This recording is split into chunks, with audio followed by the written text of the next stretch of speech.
A very good morning. Welcome to our weekly get-together for all of our sport fanatics when it comes to everything that's happening across the globe, all around the world. And, of course, giving you the perfect arsenal. Maybe arsenal isn't the correct word to use, but the correct tools to make the right predictions this weekend. As per the norm, plenty that is happening this weekend. And we've got the usual suspects in studio to make sure that you know everything that there is to know when it comes to a range of sporting codes. It's a world sports betting morning betting show. Great to be here with all of you that are watching. So plenty that we're going to be going through this morning. But first, let me say hello and good morning to the gents here in studio. We'll start off with Rod. Yeah.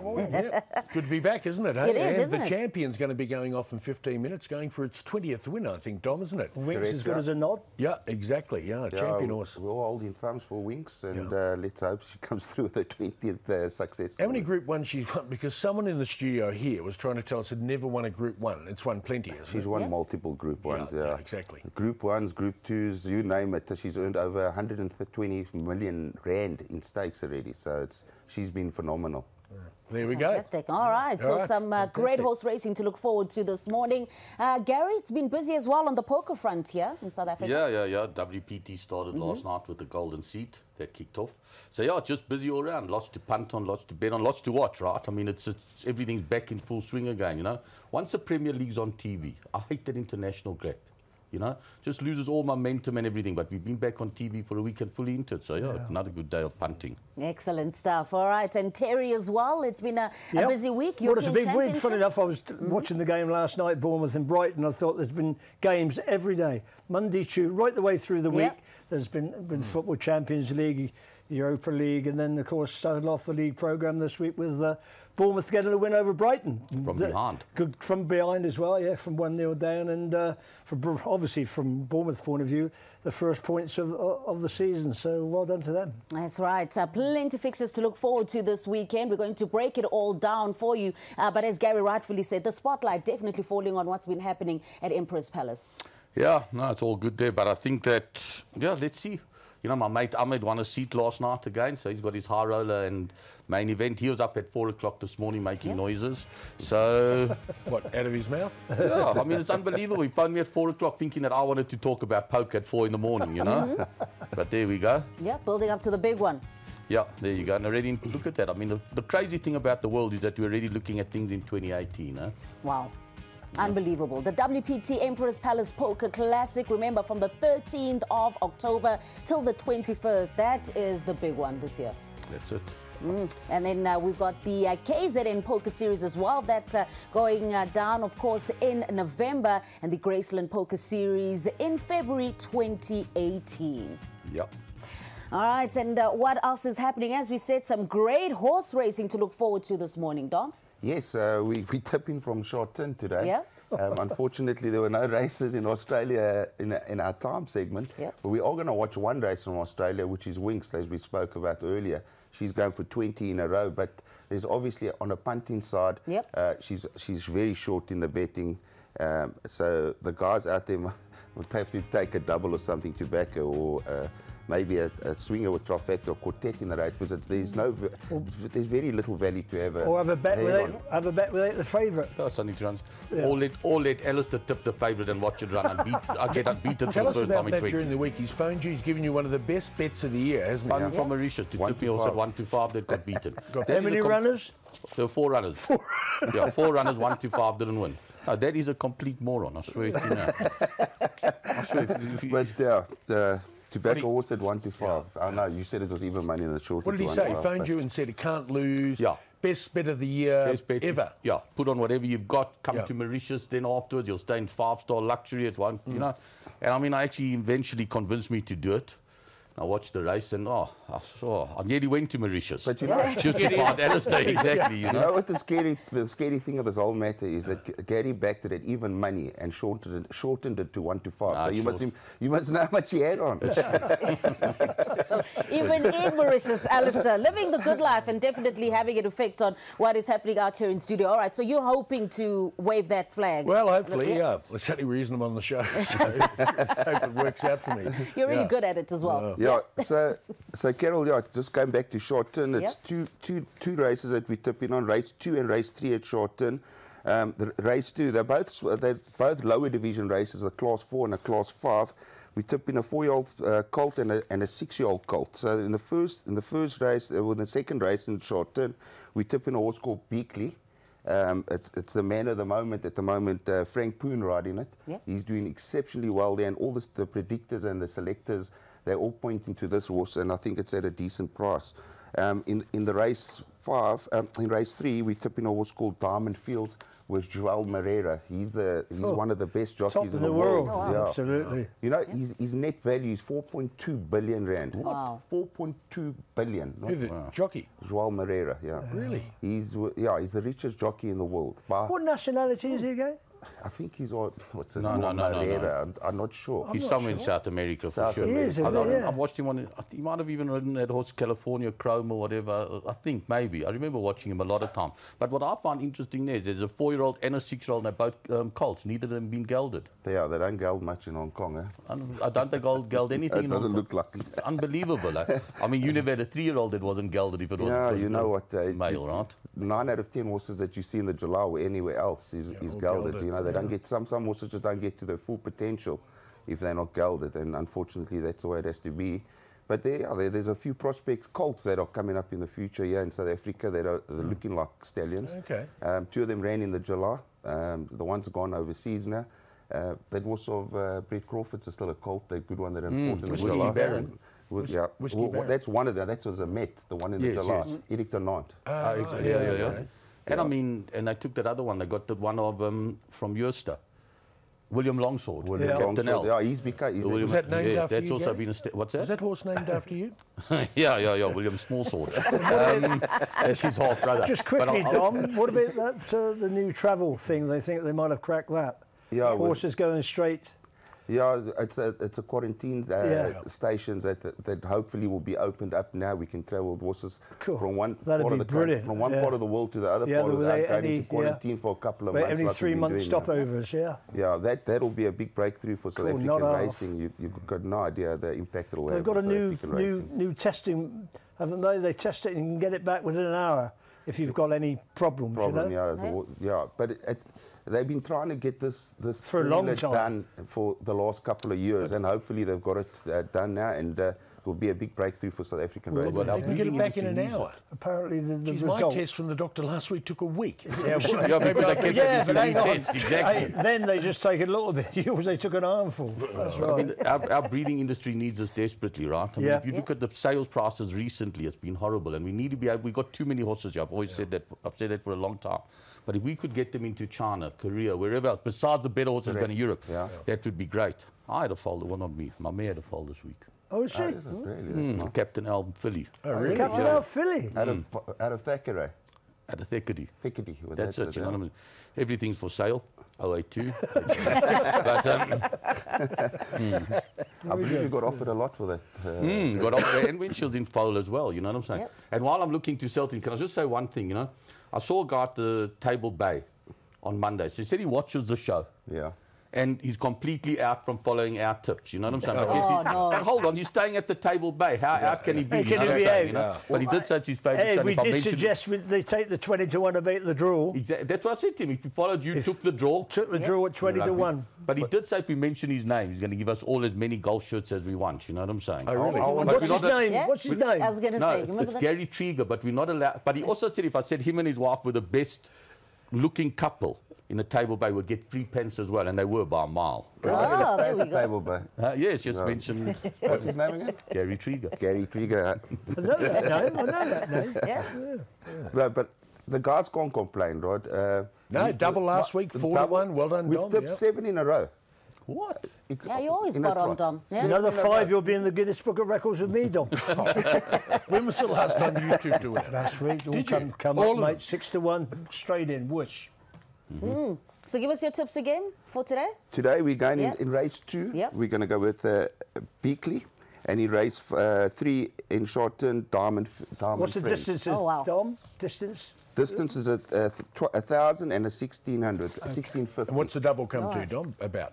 You see, the problem is we got no betting at the moment. Betting. Okay, yeah, right. but I think the first one is, on what they telling me, the first one's $2.6 in Hong Kong dollars, and the next one is at 3.5 Hong Kong dollars. That's a good double. Yeah. So there's a lot of value there. There's a lot of value. I think the guys, obviously, they all know the promo at World Sports. If you didn't run in the first 3, you get your Tom back. First 4, isn't it? First 4, yeah. I'm not sure. Makes no difference. They always win, right? What difference does Yeah, it make? exactly. Bro? Just get on. You don't have to worry if something goes. Nothing goes wrong when Dom tips, right? Yeah, we're on a 59% strike rate. 59. But the key is today that we're starting a fresh side today. We're tipping for short term.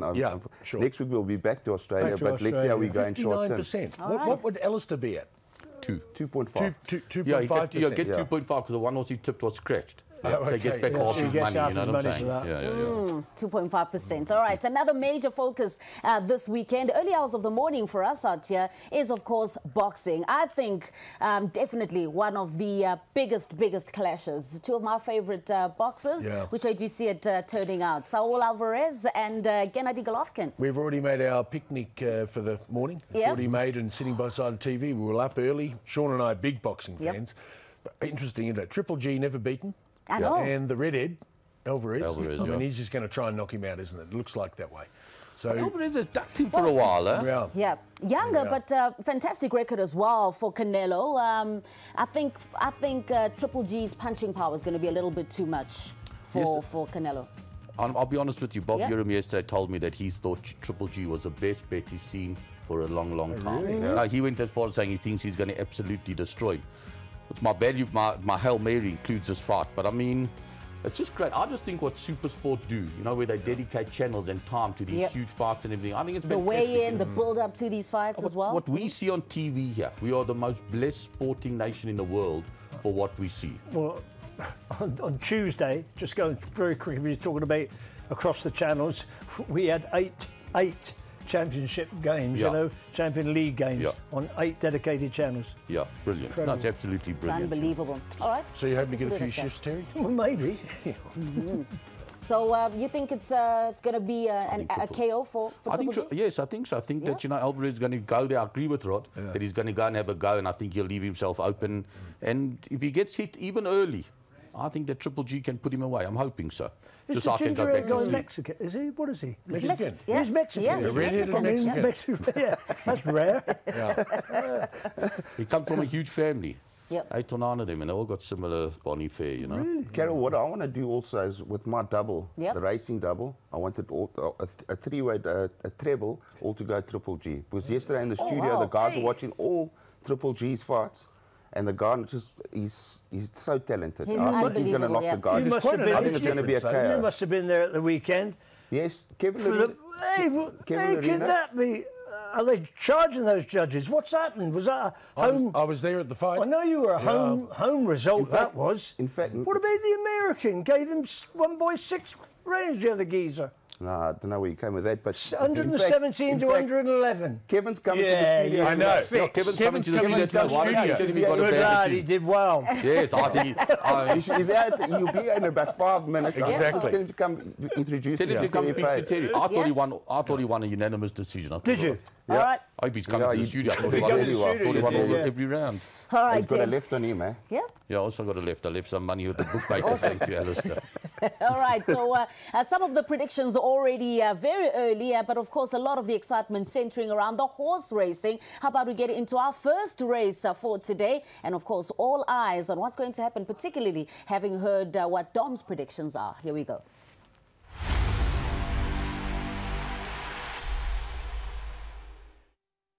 We see Debbie Capitas there getting ready to watch her great mare go round. And Greg, she just seemed to be a little bit more on the toe when she was going around in that pre-parade ring. But once she got in here, she did a couple of laps. She settled right down. And let's find out how she is behind the gates, because Bernadette Cooper's over there at the mile. Yeah, thanks, Greg. Well, I just asked Huey how she was, and he said she's magnificent. So he's really happy. He gave her a nice long prelim, worked her around to about the 1,400 metre mark. And here she is going into the barriers now, but she just looks in magnificent order. She's His first one in, Barrier One, Duff. I'll pull ahead into the next stall. They won't come back into the other stall until just before the jump time. It'll be interesting to see what he does in the first few strides here, Huey. Does he come back in behind McIntosh and come around his heels, or does he stay inside him? Because I'd say McIntosh goes more forward today. She might pop off his back early. They're just about all set, only a couple to move in. The Colgate Optic White, George Bain Stakes, they're set. Group 1, here's Darren. Light is on, and we're ready now for the Group 1 over a mile. The champ's drawn the inside gate, and they're racing. She's jumped out fairly, Winks, so she's going to settle in the second half of the field. And Red Excitement, the first out from Ecuador, with McIntosh quickly into stride. Fox Play's going to take a prime position in fourth. A couple further back to Happy Clapper. Two further back to Winks, who doesn't have any runners around her. So Bowman can just put her wherever he likes as they race down the side of the track. Further back to Heavens Above, and McCreary, the last one, and would be about 9 lengths off the leader, which is Red Excitement. He's going along at a strong enough speed. 2 lengths clear from Ecuador. McIntosh position third on the rails. 2 further back to Fox Play. 3 lengths then to Happy Clapper. 3 lengths to the champion Winks, who's got 2 behind her. Heavens Above and McCreary as they stroll along the side section of the course. 800 metres to run. Red Excitement 2 lengths clear from McIntosh and Ecuador. 2.5 further back to Fox Play. Similar margin then to Happy Clapper. Winks is still 2. 3 further back behind Happy Clapper. Boy, she's giving away a big start. Then Heavens Above and McCreary's last of all. Par really starting to up the ante, coming around the turn on Red Excitement. Boy, Winks is still third last. Red Excitement swings in front of McIntosh. Here comes Happy Clapper and Fox Play, and now the champ gets going down the outside. Red Excitement being tackled by Happy Clapper, but Winks is chiming in. Here we go again. Winks from right out the back powers away from Happy Clapper and Fox Play, and the champ makes it 20 in a row. Winks goes on to win it from Happy Clapper. Fox Play a distant third, followed then by McIntosh, McCreary, Heavens Above. Ecuador and Red Excitement was the last one to finish. She is unbeatable. She's unstoppable. No horse in the world can beat her. Not like that. Huey Bowman was a long way off them again today, and he was niggling at her more than usual.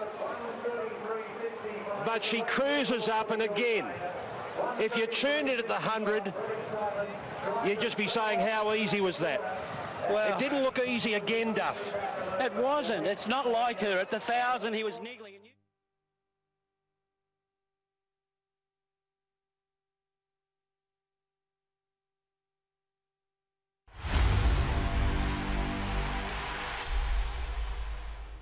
Wow, unbelievable. 20 in a row. Rod, do that thing you do well. What's that? It's the first time I've had away for a while, yeah, but it's going well. No, I thought she was gone. At about 1,000 metres out, he was scrubbing her up, back chair, 2 behind her, and he was pushing. We all said, well, Terry said she was gone. Yep. Did you? She was off the bit. She came on the bit, ran the corner, and then it was all over. Still gets up. I mean, I just looked at the field. Lesson for our jockeys. You know, ride your horses out, even if they, you know what I mean, come off the bit and everything. Put your head down and ride. That's your job, right? Not to work out if you're going better than this one and put your hands down and maybe you'll merit rating and protect them. Ride your horses out. It's as simple as that. Get to the line and finish. I remember we once had a horse running, Michael, as he trained it, and I think Corner Orpha was riding it. And his riding instructions to Corner Orpha were, you put your head down and you ride this horse until you get to the town hall. And that's what jockeys need. Was that about 3 kilometres from the... Oh, we've never seen Corner Orpha since, you know what I'm saying? But at least he did win for us. Liam, welcome. Morning. Thank you. Good to be here. Fantastic, isn't it? Your take on the race? I concur with Gary completely. He didn't specify which town, or was it in that town or the neighbouring one? But funny enough, it was Marisburg we were in that day, you know.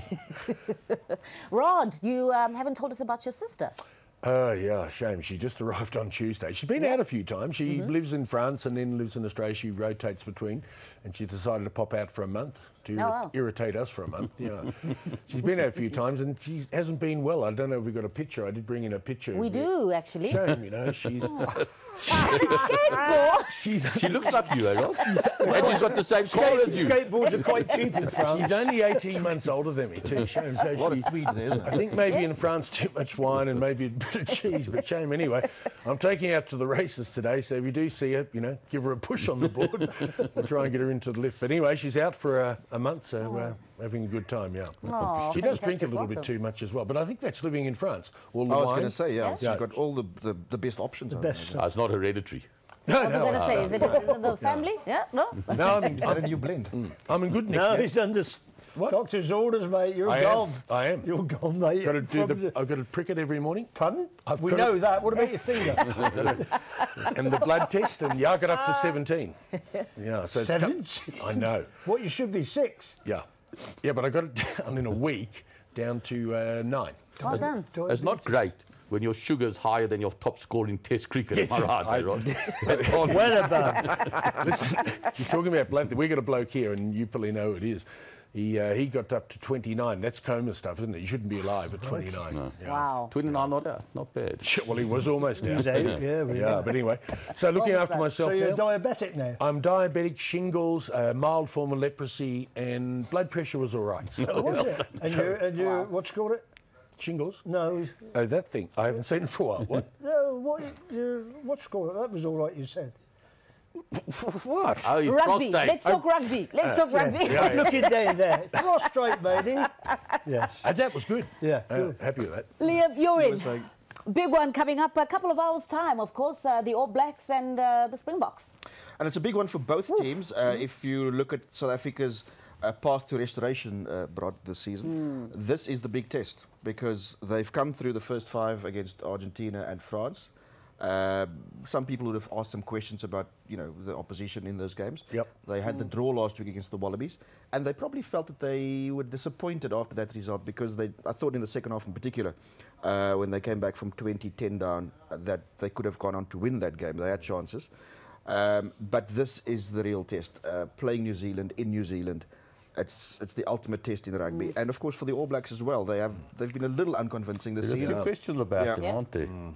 If you look at the way they went against the British and Irish Lions, drawn series. Australia gave them a run for their money. Exactly. In fact, in 3 of the 4 halves, when they played Australia, you could probably make the argument that it was almost 50-50. Of course, the All Blacks got away from them in the first The test. first one, yeah. But some boxes that they need to tick today as well. And some, as Gary said, there's some question marks, particularly in their front row. If you're going to beat them, today's the day, isn't it? Because they must be doubting themselves a little bit in the All Blacks. They're getting across the line, but not like what they were doing Not for the last 10 or convincingly, yeah. 12 years. Against Argentina last week, they didn't put them away and win by. No. They didn't put that game away until they were in late, front at you know what I'm half-time, saying? Argentina. Yeah, They've got to be and to be questioned. fair, I mean, the conditions conspired against them slightly, and it was still 6-1, although the scoreline... But of course, Argentina, I thought... If they score 6 tries today and the Springboks score none and the Springboks beat them 36-35, it would still be a loss. But, I mean, I just don't think they've been convincing. And I think that some of their big names may be surviving on reputation now. And I think it's time for their real best players to step up and show that they are still the best side in the world. what about the spread? Bowden Barrett is one of those players. He's come in for quite a lot of flack this season. And the spread, 17.5? What do you think? That's a lot.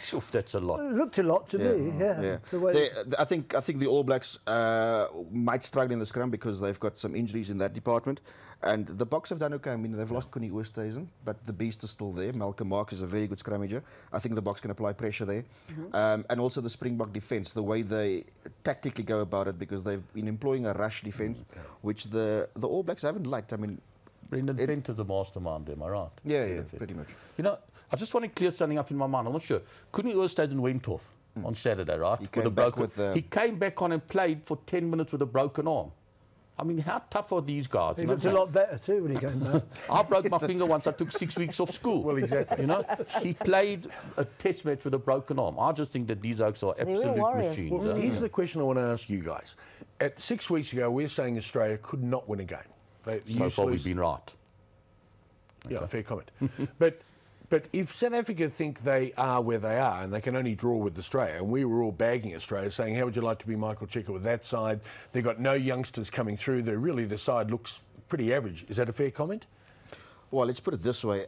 In a sea of mediocrity, the national coach, all his job is to just get the best 23 in his mind onto the field and get a performance out of them. Sure. So he wasn't really blessed for choice, but I think that's been the case with Australian rugby for the last few seasons. 100%. So it's not something new. I think Cheika's a fantastic coach, and he's one of those guys that can get the best out of even mediocre players. And I'm not saying the Wallabies are mediocre. I'm saying I think I agree with they've got some fantastic players. But the thing is, I'm trying to say, well, where's South Africa? You know, beat France and slightly better than Australia, you would think, considering that we went to Australia and got a draw. Sure. You know what I mean? You'd expect them when they come here, Australia, you'd expect South Africa to win. Not that that's guaranteed, you know, but we're not much better. The truth is there isn't a hell of a lot to choose between the Wallabies and the Springboks, is there? And to be fair, also, you would want, or not want, but the Wallabies have to be very smart. Given the resources, they have to be very smart if they're going to beat the All Blacks and if they're going to beat South Africa. And they were very smart last week. If you just think of the scrums and how disruptive they were. So you're calling it the road to redemption for the Boks. What's the confidence gauge at the moment ahead of the game? I think they will be fairly confident, not necessarily to win the game, but that their game is on the right track. The Boks haven't won in New Zealand since 2009.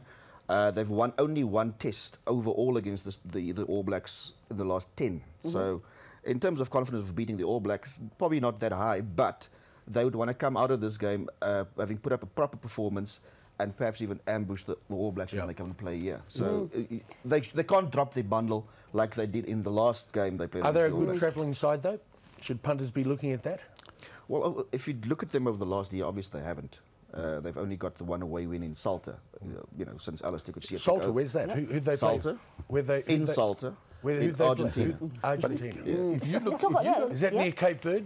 If you look at the Springbok All Black record over the pot, and I haven't looked at it recently, when we went into isolation, I think we were slightly ahead of New Zealand, maybe a test or two. Since then, they've just pulled away from us. The last 25 years, New Zealand have really dominated us. You know what I'm saying? And it's time for the Springboks to stand up and show that it is really the biggest rivalry in rugby, because today's a good chance to do it. Let's see what will happen today. That Rod said there. If you think about, and he's completely off the topic though, Australian and South African sport right now, and I'm not having a go, how close it actually is between the two countries, right? There's not much in the cricket, there's not much in the rugby, there's not much if they played soccer, that's the truth.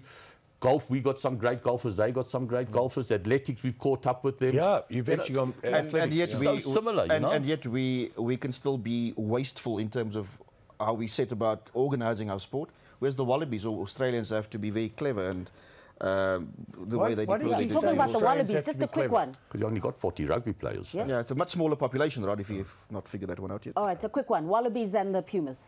It will have to be Wallabies. Wallabies have won, I think, the last 13 out of the last 14 against Argentina, so I can't see that changing. I think the Argentinians will put some pressure on them up front, but the Wallabies are very well organised, so they'll get through that.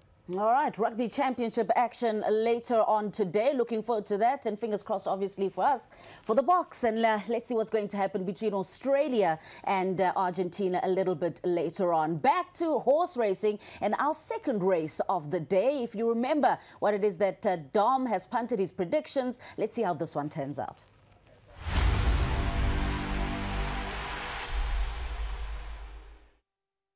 Prepared. Normally we see him at the Valley and he's all fired up. He wasn't as fired up here. He's only had those 2 starts here and he had excuses in both of those runs. They were quite some time ago as well. But I can see him running a bit of a race away presented. The 6, Exceptional Desire, really nice horse. Hard to have left him out really on looks alone. He's one of these nice individuals, very fluent in his walking action. And then the 4, Fish and Chips, I thought he paraded quite nicely once again here. He's a pretty tough old horse, isn't he, Fish and Chips? He had plenty of racing last season. He just sort of dropped off towards the end of last season, but he looks like he's bounced back in the looks department here, so he goes in as the 4th horse there. 7, 9, 6 and 4. All right, 7, 9, 6, 4 from Jenny. We're coming up to 60 seconds away from start time and the trackside play, Paul. I think 5, you know, he should win it, but with that little bit of extra weight, you can take a couple of savers here, the Quinella place. I do like 6. I think 6 is an improved horse, and you got Joe Moreira aboard also. Manful starter, add a bit more spice as well, so I'd go 2 ways in this one. All right, 60 seconds out. Fish and Chips. It's 40-odd starts. He had half of them in one season last year, nearly. 21 starts. It was a busy year for him, wasn't it? Yeah, he definitely was. You know, hopefully he's not fried earlier on in the season. He should be okay. It's a never-ending run of jokes with him, isn't there? An oldie but a goodie. He's always a good oil. But anyway, Beakerley there is 2.1, is still the favourite at this stage, and Pete's combinations coming to 6.4, Fish and Chips 6.6. Good news, the light is flashing. Yes. Sorry about that, everyone. Yeah, well, he's drawn in between runners barrier 8, John, so let's hope he doesn't get battered around. Absolutely, yes. And, you aren't a broadcaster if you haven't thought about these things. I haven't been tempted by a pun or two thanks to Fish and Chips, and as Andrew said, had a very busy season last season, and obviously takes his racing well and can still pop up from time to time. He's about to go in as well, right on cue. Piece Combination moves forward. Waiting for Lucky Eras to come in as well. Sky Raider will also be going in. This favourite now $1.90. Beakley with the man of the moment on board. Matthew Poon could virtually do no wrong at Happy Valley during the week. Quick backup as well, so we've not been away from the races too long. He's got a chance here with Beakley to notch another winner. At this rate, he'll not be a £7 claimer for long either. Sky Raider still to load. Still waiting for Rugby Diamond to go in as well.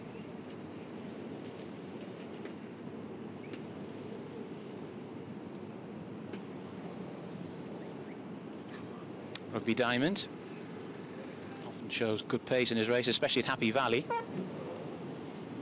He moves forward. Stand by, they're ready.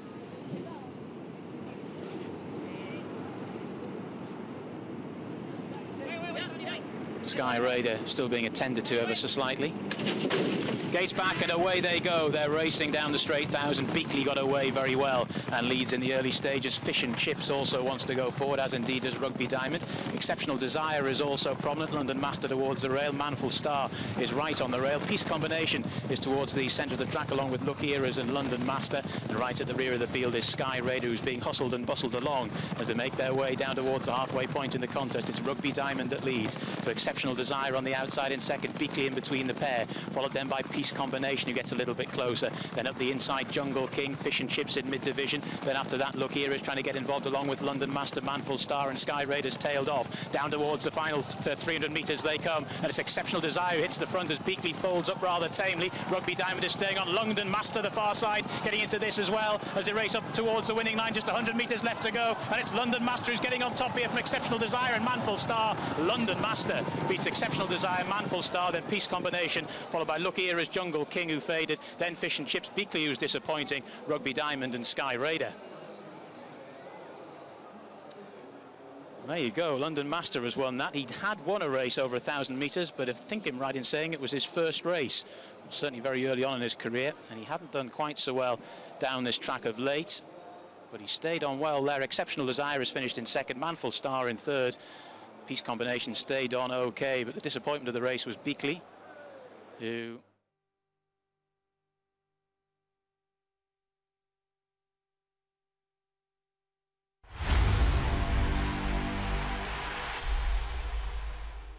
All right, so that's what's happened in Hong Kong. We'll be headed back there a little bit later on before we say goodbye. Just a reminder of our weekly competition prize winner, and that is Stacey Davis. Congratulations, R1,000 Take It Town voucher, of course, headed your way. And the answer to last week's question was A, which is the 50-kilometer walk.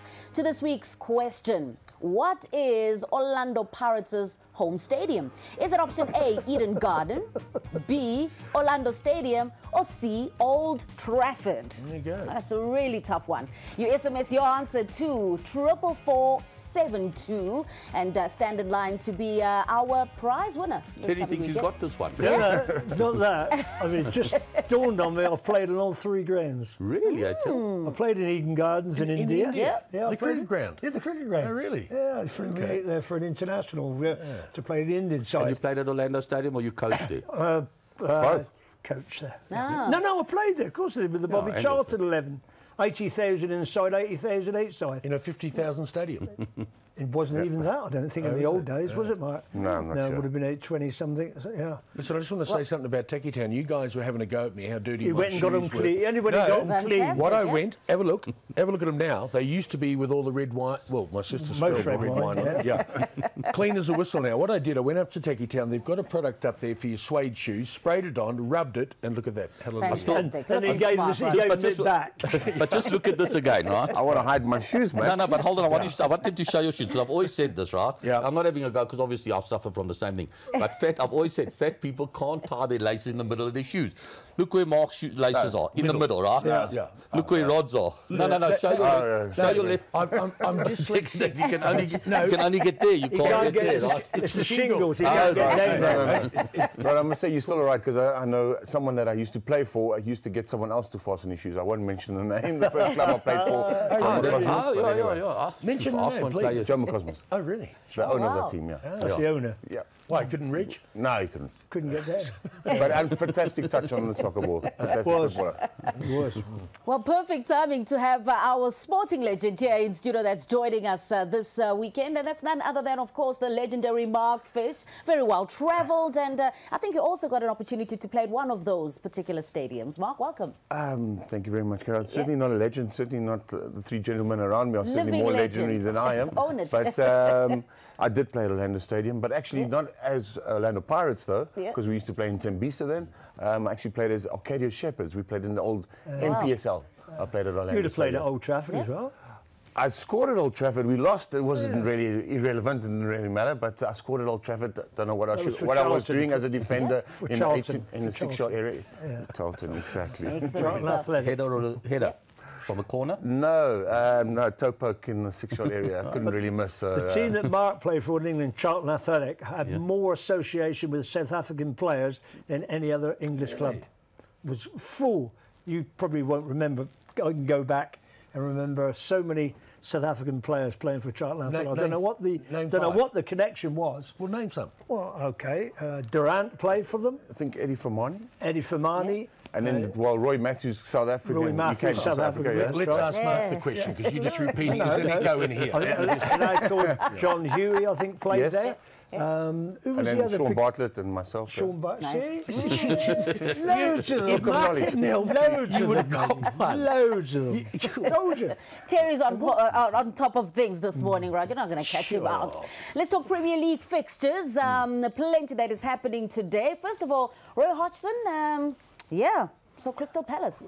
I was chatting to Terry but early on about that. Roy Hodgson, whether he's the right man. Palace seem to hire and fire their coaches randomly. Big Sam kept him up last season, got his bonus, moved on. It's a difficult one. I think that Southampton going through a difficult time themselves. Palace need to win this because the next couple of fixtures are going to be very difficult for them. But whether Roy Hodgson is the man, I'll probably see, give it another 4 or 5 games and they'll be firing him as well, because I think Palace, the writing was on the wall last season already. I think when you have a look at that, if you just go back to last week's game, they absolutely murdered Burnley and couldn't score. They had so many chances. That was away from home. I think they're a good thing today. Really? Crystal Palace. Really? Southampton can't score goals. Haven't scored goals in the last, I think, 8 games. They've not in open play. They've only scored 1 this season in open play. That was a penalty, wasn't it? And there were 2 penalties. Open play. That's what they. Is that different than? Well, I mean, that's what But I'm with Mark. I don't think that Hodgson's a good appointment. First of all, he hasn't been in the Premier League for a long, long time. And I just think that maybe he deserved one more game, the coach. I agree they were a bit better last week.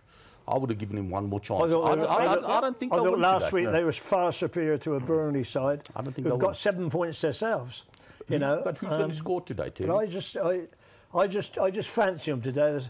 We are struggling at so that if you can't score goals, you're not going to defend every week and keep a clean sheet. We got beat at home last week by Watford. We're in a very poor run at the moment, I promise you. I thought Crystal Palace at that price were a good price. Not for me. So 4 league games of Crystal Palace without scoring. You think they can score today? I'm not a betting man, but I just think that the pressure is certainly on Palace. New coach, you probably could turn things around for them. They are playing at home, so, I'm not going to say predictions. I'm certainly one of them. But and let me just tell you, Man United, Chelsea, Manchester City in the next 3 games. Exactly. That's for Christoph. So they won't get anything there in any of those 3. That's why for me today this is where they have to get it. Yeah. All right. Liverpool and Burnley. Speaking about Burnley, of course, Liverpool midweek really trying to get that red card reversed for Sadio Mane, who's been absolutely instrumental. He's not going to be in the reckoning. Your take on this encounter? Well, Liverpool, obviously, Jurgen Klopp, midweek against Sevilla, Champions League is, a lot of people said it was Liverpool, you know, obviously you want to be winning at home, but Sevilla is a very good Spanish team. They play fantastic football, very difficult to beat. So I still think it's a fair result. I think those two teams will go through in the group phases.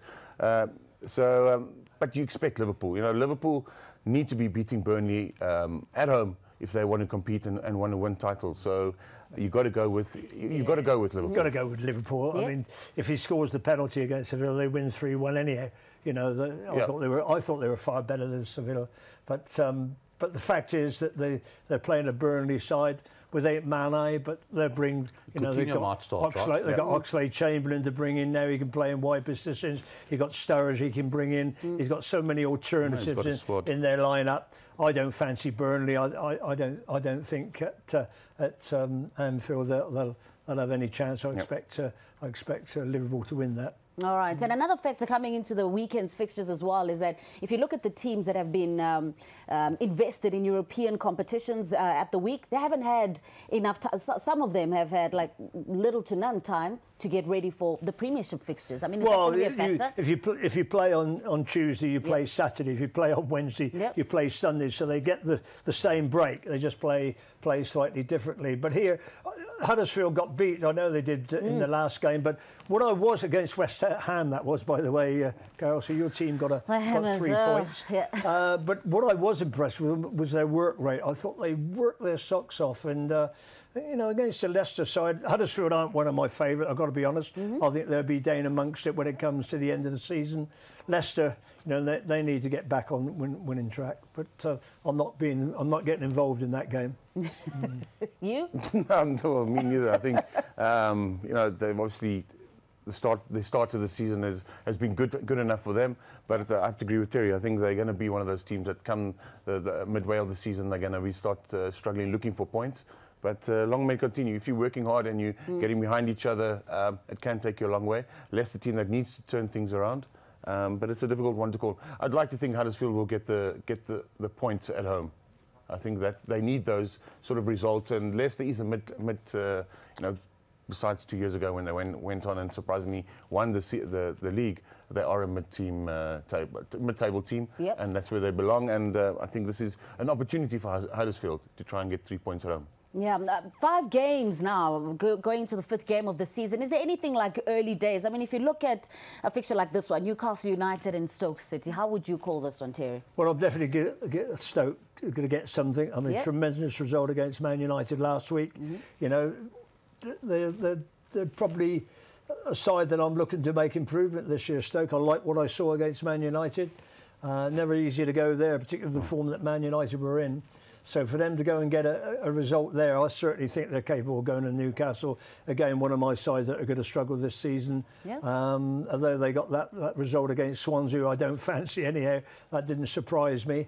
I just think Stoke now have got a little bit about them, and I'm expecting at least a draw there. I don't expect them to get beat. You know, when I listen to you, and I do, right, I concentrate on what you say. Sounds like the gap keeps getting bigger and bigger between the top 6 and the rest, right? After the top 6, almost anybody can go down this season, right? I mean, Swansea, Palace, Huddersfield, everybody we mentioned can go down. Even last season, there were stages where a side like Southampton finished 8th, I think it was. At one stage, they could have finished 15th or 16th, you know? And it's exactly the same this year. After the Leicester won the Premiership, the top 5 or 6 got a fright and said, hey, we've got to start spending money to widen that gap again. Exactly what's happened.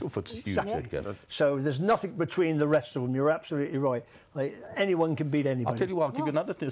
Even Everton are not guaranteed to just cruise through. You Everton, it was the worst display I've seen from an Everton performance on Thursday night. It was an absolute disgrace. I'm thinking they'll bring back David Moyes, you know, all's forgiven, because the Koeman guy, the way they set the team up, hasn't got a clue.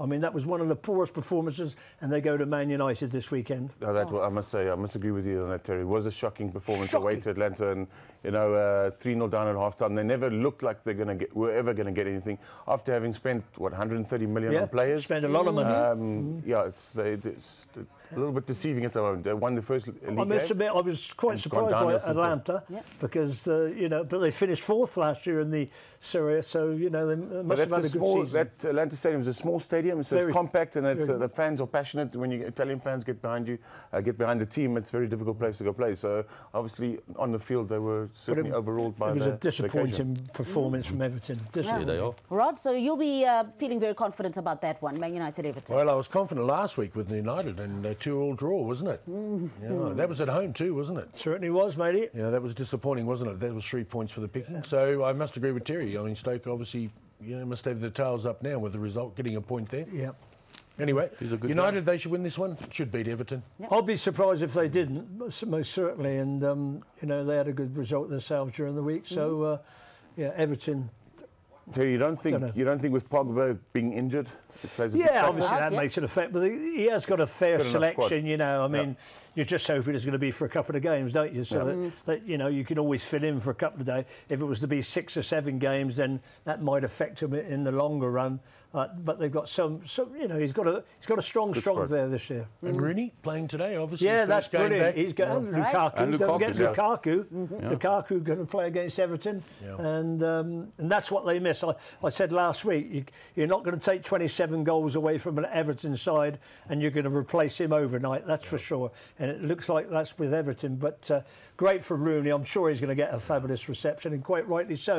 Yeah. They're talking about now building a statue to him. I mean, if you're building statues for other players at Man United, wouldn't you want to be your top goal scorer, your top appearance? You'd think you'd have had some... what did he score, Terry? Was it 200 goals? Or? Yeah, I think it was 254 or something like that, was it? Something like that. It's got a lot of goals. Bobby Charlton. Exactly, Bobby Charlton.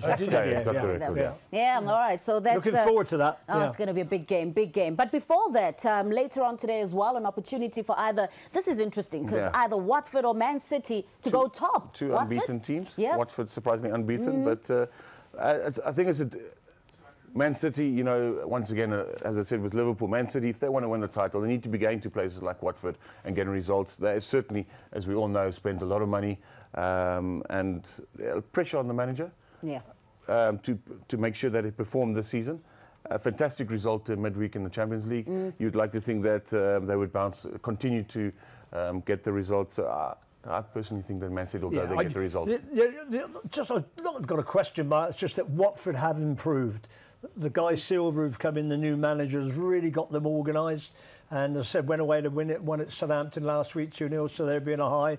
Drew with Liverpool 3-3, if you remember that opening game. I'm just a little bit cautious. I just wonder, you know, whether, although they've got a big squad, you know, whether the midweek games will catch up with them. They beat Feyenoord 4-0 and absolutely cruise there. They scored a lot of goals. Yeah, they're going to score. And that's my only worry. But I left that out, funny enough. I'm just a little bit worried, I looked at 9-2, the draw. I thought that might be it, but I agree with you. If you look at what Manchester City got, they probably got just a little bit too much from Watford, but they are an improved side. No, so certainly. A surprise result, if you like, wouldn't surprise me there. All right. And for those that were backing, like me, perhaps, backing the Hammers. West Ham. West Ham, shocking. Well, we finally got a win on Monday. So should we go in again? My friends are phoning me all the time now. They say, should we go back and back them again? Should we? Terry, West Ham, West Brom? Well, again, I mean, West Brom were disappointing last week. They couldn't beat a Brighton side, and they were in good form at the time. I still think West Ham got a little bit to do. You know, but again, it's a game I'm not going to get. I can give you a definite win in this game. Go on then. Less than 2.5 goals. Yeah, probably I think both teams left their goalkeeper in the change room. There wouldn't be more than 2 goals in this game. I think 1-0, 0-0, 1-0 That's the usual.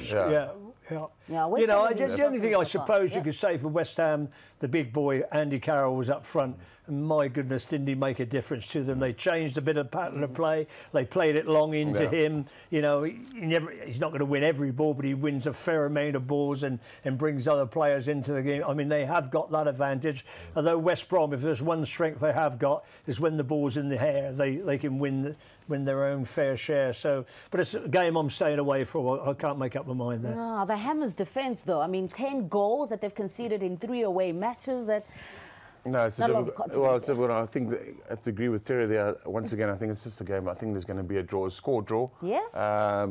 Carroll certainly does bring something different to the team, but Bilic is a coach that he wants to play football. Andy That's Carroll. how he plays. He wants to play football, but away from West Brom it's a well-organised team, and it's just a difficult place to go to. So it's a score draw is probably on the cards. And then definitely one of the picks of the weekend. Okay, well, let's get to this one first of all. Spurs and Swans. Don't even have to just say Tottenham Yeah. and move on. Spurs, sure. Yeah. Swans are a shocking side. I can't have them. I really can't. Spurs are coming right. Spurs are coming right, I think Tottenham so. won 3-1 against a very good Dortmund side. Very good Dortmund side during the week. At Wembley, have they got the old monkey off the back? We think they probably have now because they've won. I mean, that would be the biggest shock of the weekend if Tottenham doesn't win that game. And Harry Kane is scoring goals. Yeah, importantly. Scoring them for fun now, isn't he? Yeah. Shocking. What do you mean shocking? What? A shocking Swansea. Swansea shocking side. Yeah, I can't. How do you describe a side shocking? I've never heard that terminology used for a team. Shocking side. You've used horrendous, shocking. Well, horrendous was the trip you took me on. That was horrendous. Disgusting, useless. Yeah, gutless, useless. There's plenty of terminologies, mate. And then the pick of the weekend? It's got to be. Yeah. Chelsea Arsenal. 8-10. That's interesting.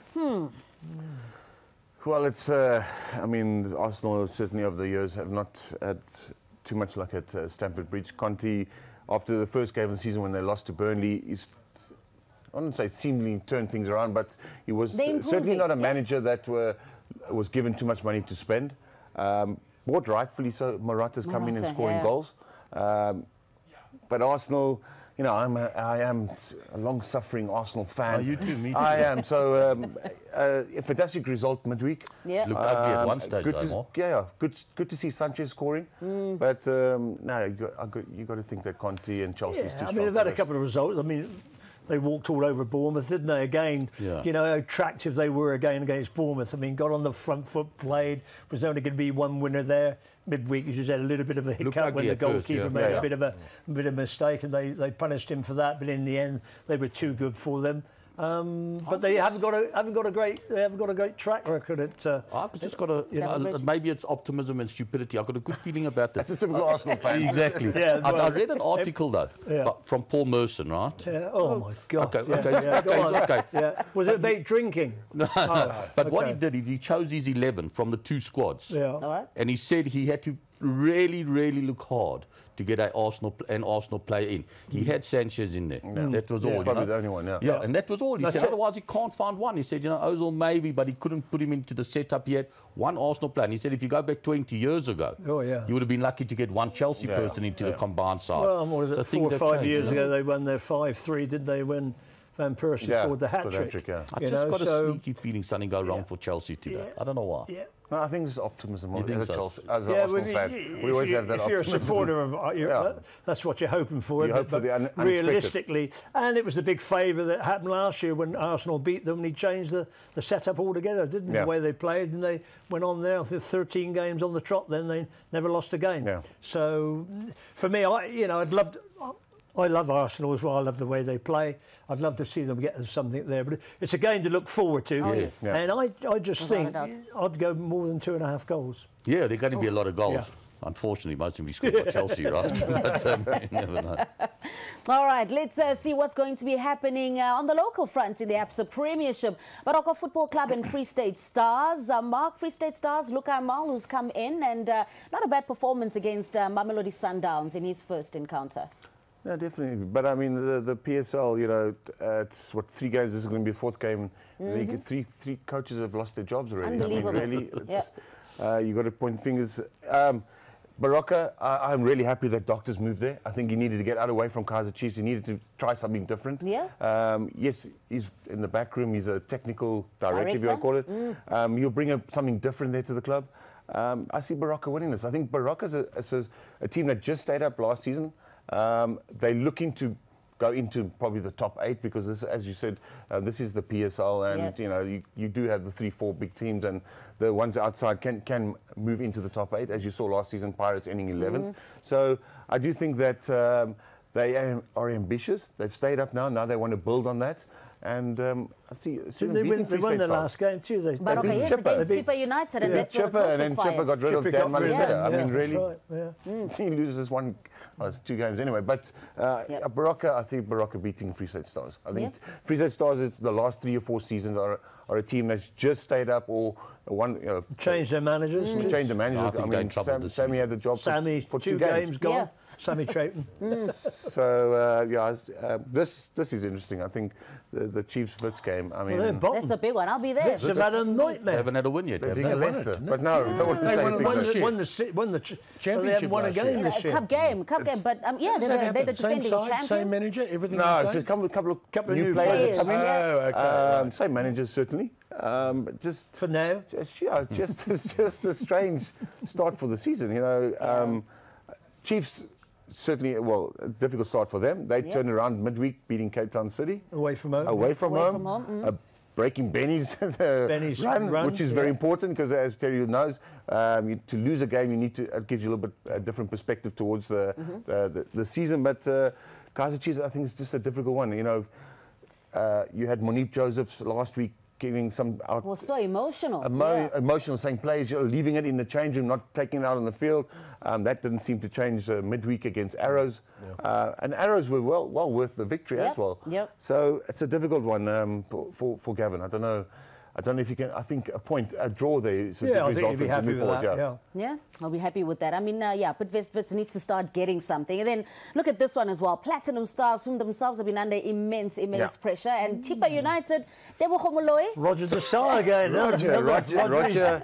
He's managed every team though, isn't he? He's trying to. So Roger Desai. Surprised about that, Roger coming in at the help. I'm very surprised that Roger went to Platinum Stars. I think the club is not running the way that if you want to be a coach. They're selling the club as well, aren't they? Trying to sell the club. Oh, really? Yeah, Platinum. Yeah. So if you want to make a mark as a coach and you go to a place where it's not, there's no stability there, it's a difficult environment. He says the offer was really good. So, well, then money talks then. And then you got Chipper United, as you said, Dan Malacea has moved on. Tebogo Molloy's taken over as caretaker coach. Is that his opportunity to become a coach? Wishing him all the best there, but it's a difficult one to call. I think anyone who wins and it's up to you. You can rather bet on it if you want. No, I wouldn't. Yeah. All right. The KZN derby, Golden Arrows and Amazulu. Like I think Clinton Larson.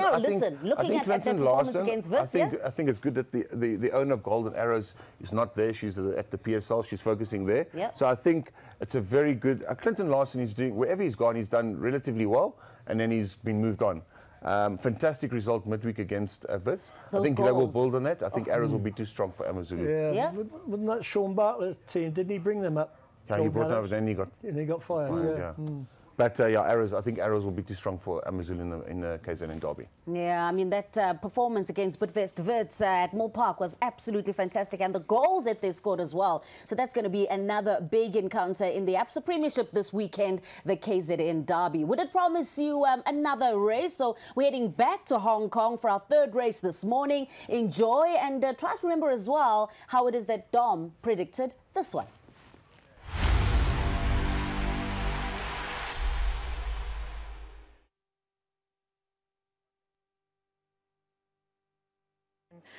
For the reasons I mentioned in the parade. Very strong, very relaxed type of horse, nice and smooth in his walking action. First up here, so a bit of an assignment, I suppose. First up 1650, but the horse does look fit enough.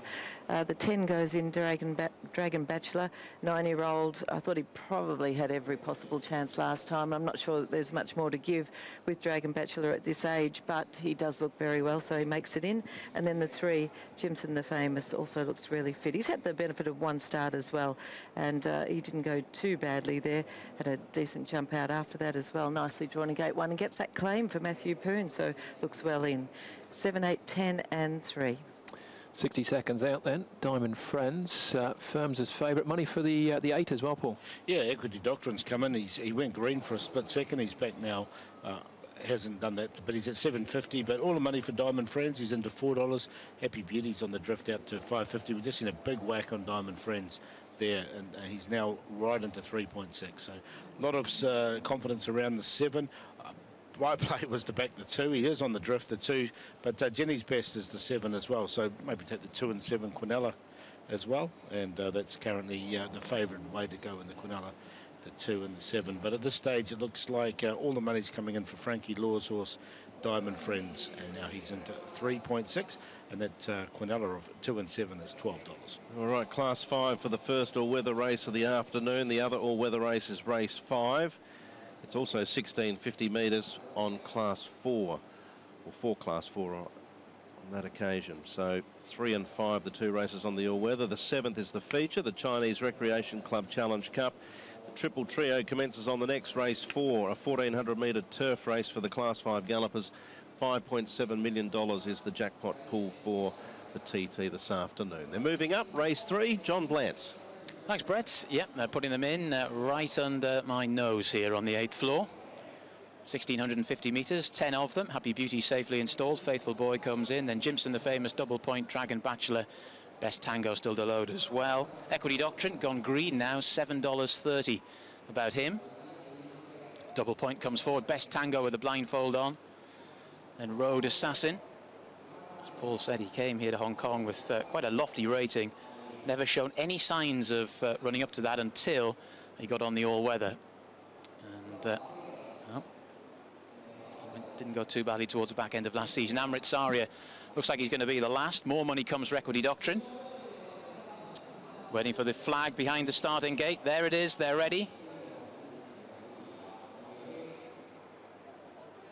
And away they go. Diamond Friends got away pretty well. Road Assassin was quite slowly from the gate, as indeed was Happy Beauty, just being nudged along to try and attain a good position. Jimson the Famous up the inside goes on with Amrit Saria. Equity Doctrine is a little bit wide round the turn, followed then by Diamond Friends and Double Point. Faithful Boy is very wide round the turn.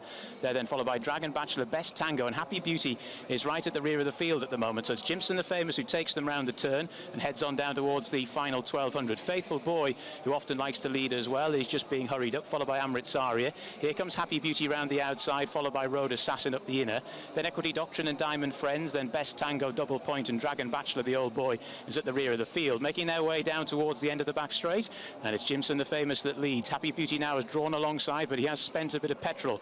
In third position, Faithful Boy, he's about 3 lengths down, followed by Road Assassin, then Equity Doctrine, Amrit Saria, Double Point, and then Diamond Friends towards the rear of the field, along with Best Tango, and Dragon Bachelor is right at the back as they make the swing. And it's Happy Beauty, Jimson the Famous. Jimson the Famous now goes on to Happy Beauty in second. Then up the inside, Road Assassin, who's being ridden along. Equity Doctrine round the outside. Best Tango is just travelling very well. Then Double Point, followed by Faithful Boy, who's puncturing Diamond Friends, coming the scenic route. Amrit Saria and Dragon Bachelor, they've swung for home. And it's Jimson the Famous out in front. He leads by 2 or 3 lengths to Equity Doctrine, who was heavily backed prior to the race. Diamond Friends getting going, then Double Point in fourth, followed by Best Tango and Road Assassin. Jimson the Famous now collared by Equity Doctrine. Here comes Diamond Friends as well. Down towards the final 100 they come. Equity Doctrine, Diamond Friends though is picking him up in the final strides. Equity Doctrine battling back, but it's Diamond Friends, another one for Frankie. Equity Doctrine in second, then in third Jimson the Famous, followed by Double Point and Best Tango, then Road Assassin, Dragon Bachelor, then we had Faithful Boy, followed by Happy Beauty, and the last across the line was Amrit Saria. Diamond Friends in the end has worn them down. The horse has got a very good record on the all-weather, but he just tailed off a bit his form towards the end of last season. But Frankie Law is proving himself to be quite a miracle worker with some of these horses.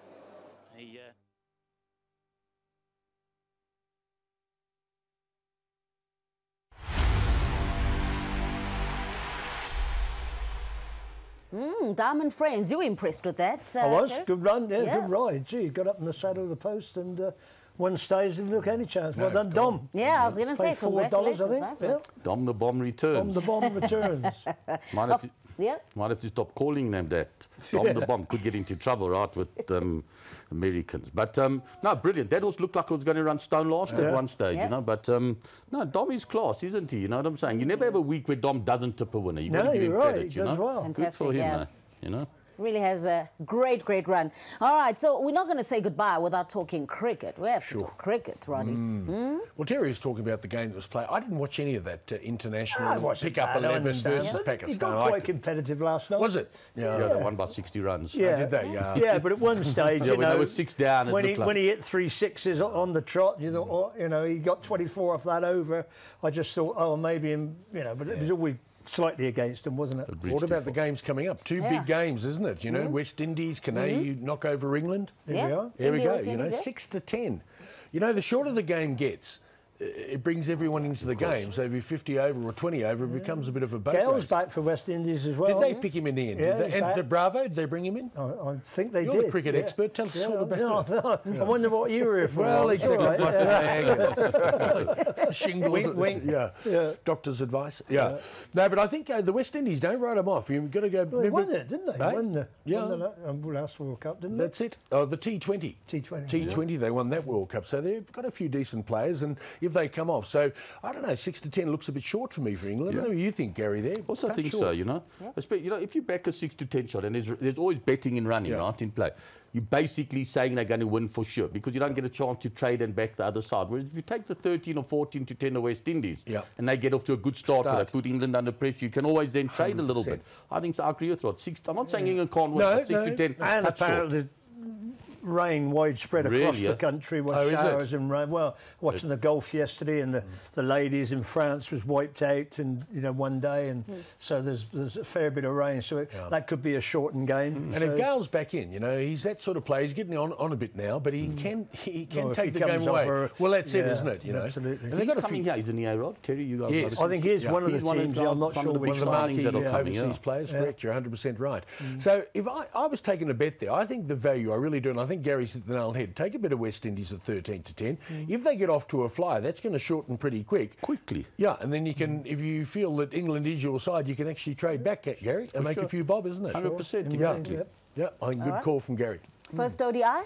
India, Australia, Yeah, tomorrow, isn't it? Yeah. Well, as soon as the fight finishes in the morning, it'll be straight on to the cricket as well. So I'm looking forward to that. So I hope you've got a big picnic basket for me made up. I don't know with this. You know, India at home, hard to beat, aren't they? You know, and Australia's record in the subcontinent, let's be honest, has been pretty poor. They've been disappointing over the last 10 years, away from home in the subcontinent. India on a high, they gave, who'd they just play now? Not Bangladesh, that was Australia. They played... Ceylon. Sri Lanka. Well, Sri Lanka, to be fair, aren't Ceylon when I was there. So was I when I went there. I know you were there. Yes, Ceylon when we were there. Did you fly in Ceylon Airways? I'm sure we did. I went on there and I sat on that chair. No, a chair, and it went straight to the ground. Straight to the ground. Are they showing the age? They are, exactly. Ceylon, exactly. Ceylon when I was there. Yeah. But after Rod and I was there, they changed the name. When I went? When you and I were there. Yeah, no, they did, just after that. I actually played against them when they were Ceylon, cricket side. Really, Rod? Yeah.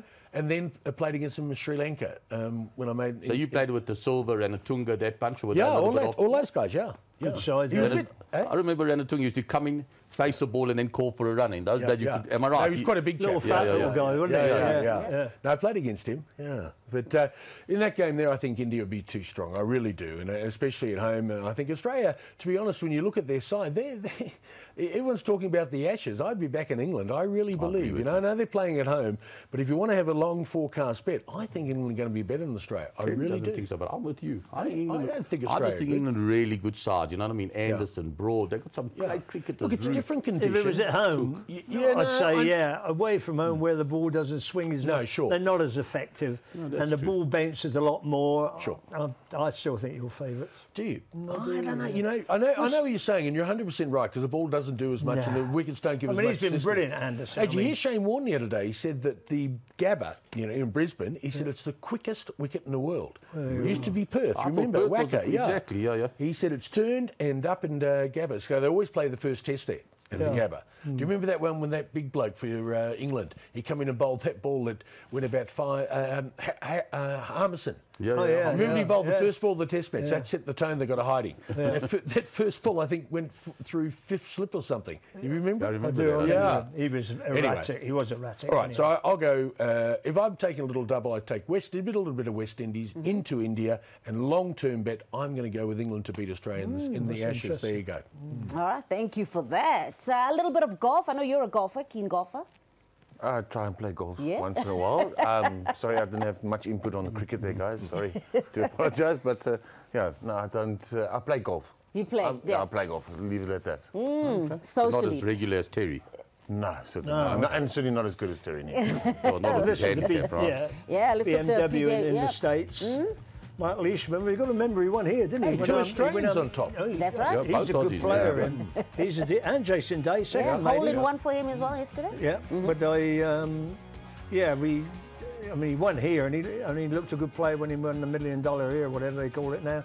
And he led the way there. What did he shoot the first round? 61 or 62? Yeah. I think the first round. But if you look at that, you've got to just feel that the class, I'm not taking anything away from Leishman, he's obviously a good golfer, but the class are the two below him, right? Yeah. And I mean, yeah, exactly, Spieth as well. Jason Day just fired his caddy, by the way. Oh, really? Yeah, that was his long. But if you take from a percentage-wise, if you take Fowler, Day and Spieth, all three of them, just looking at it, I'll tell you now, you're going to get even money. Yeah. Right? Yeah. Now, surely you'd love even money, either of those, any of those three to win it. To me, that's a betting proposition. Yeah. Back all three of them for equal amounts of win. Yeah. End up getting even money. And I'll tell you now, you probably won't even have to watch the last round. Two or three of them, those two will be probably well clear. That would be my bet. All right, let's go to our best bets. Speaking of your bets, here we go, Gary. Take us through this. I've gone Man United, Man City and Spurs. It comes to 13-10, which is bigger than I thought when I went through it. I know Terry's a bit worried about City. No, I don't think they'll win. The good thing about those three, they all score goals. Yeah. And you can't win a soccer match unless you score a goal. I think that's good value there. I think Australia will bounce back today and they'll win that. And then I've just got, everybody tells I'm a retard, fair enough. I think that if he lands something big early on Triple G, he'll go in and he could win it there. First three rounds. I'm not sure about the first 3 rounds. At least it's 12-1. You don't lose too much. Yep. Oh, it's me. Right, Rod, yeah. Oh, Daniel Ricciardo. See, they finished first and second in practice yesterday. So yeah, the others didn't go, did they? What do you mean didn't go? Well, apparently they couldn't get a complete lap. So he had to win it. Well, so he had to do Red Bull have been improving. They've done something. Remember, they got that. They all had to get pushed back. 4 wheels now. Anyway, I'm going to go with that. So anyway, Australia to beat Argentina on the spread, and then South Africa. I think they'll beat that spread. If we take a line through Australia and South Africa, they drew last week, and Australia gave them a real scare a couple of weeks ago. Very good sense. Very logical. All right, and Liam. These are Liam's bets. He's the one. He's the one in form. So he's on the same as you. Oh, Golden Lions to beat the Bulls. It's the first time everybody's agreed on a rugby match. All three of us have gone with South Africa. Look at his and then Liverpool his team. That's his team. He never said anything about last week. Did you notice? They got hammered 5. What's he got there? All right, he's got South Africa. This is the Davis Cup, to win the doubles at the Davis Cup against Denmark. And to win the tie against Denmark. Very good. All right. There's my little water There's cup. Yours, yeah? Yeah. Crystal Palace to beat Southampton, Liverpool beat Burnley, Tottenham to beat Swansea, and Man United to beat Everton. All to come. What would you get on that? Well, yeah, 13 to 10. You get 5-2, 5-1, because you know Palace are a bit of a price. Yeah, Palace are a good price. Yeah. Okay. Yeah, good bets, you think? Terry's? Yeah. What's your bet of the week? No, I think Terry's here is very good betting. Usually is. I'm reading between the lines. To me, if I had to ask you the biggest certainty that you spoke about, maybe Golden Arrows to beat Tamazulu? Locally, yeah, definitely. Yes. Okay. Definitely, and then I would go with Spurs to beat Swansea by at least 3 goals. By plenty. Yeah, I'm going to go high there as well. Okay. Yeah. Oh, all right. I think our job is done, certainly setting up a fantastic sporting weekend for all of you. Thank you all so much for joining us on the show, and looking forward to hearing how it is that your predictions turned out on the show next week. A big thank you, Mark, for turning out. Thank you for inviting me. Thank you, gentlemen. Yeah, thank you. I must say that the one horse race that I watched, I had goosebumps. So more exciting to watch horse racing in South African football. Sorry to say that. But thank you. Thank you very much. Ouch. Listen, we've got some big matches coming up this weekend. I'm sure, the excitement will be ramped up a little bit more. It should. Gary, what have you got planned this weekend? Going to watch the rugby now. Then I'm heading down to Cape Town. And just looking forward to a lot of good sport. Are you moving to Cape Town now? I'm moving to Cape Town. That's it, I'm going to miss you. you and Gerald Sadler. All right, everyone.